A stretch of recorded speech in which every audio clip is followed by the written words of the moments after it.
пиеса от тази опера, наречена Полетът на мръвка.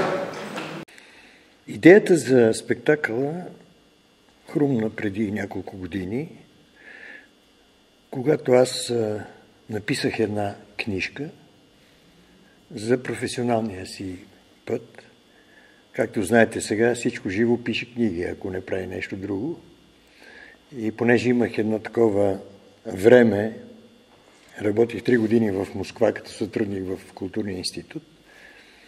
И понеже моят живот е преминал половината в една обществена система, другата половина в друга. И са ми се случвали много интересни неща, така беше рекал Господ. И разказвайки ги на приятели, много пъти ми даваха съвети, защо не седнеш това да го напишеш. И понеже в Москва имах много свободно време, аз се опитах и стана нещо. В книжката има отделни случки. Там абсолютно по никакъв начин аз не заснягам личния си живот. Занимавам се само с професионалния. И понеже случките са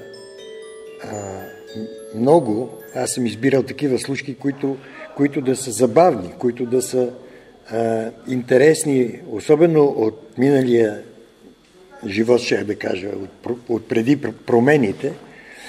Има неща, които тогава бяха, как да кажа, трагични, а сега са смешни. Книжката излезе. Оттам дойде после пък идеята ми от тая книжка, що не направиш един спектакъл. Защото основното и в книжката, и в моето представление, това е все пак на млади години една битка в изкуството между музиката и театъра. Хрумката дойде оттам, че мога да ги събера на едно място. Театъра и музиката. Аз съм завършил музикално училище със специалност пиано и в голяма степен усилията бяха това да бъде моето бъдеще.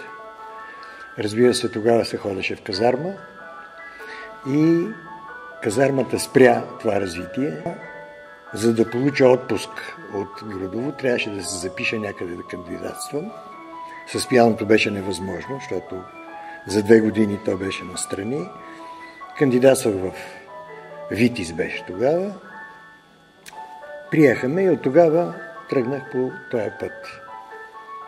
И понеже сега разговаряме тук на пазарджишка сцена, по този повод мога да кажа, че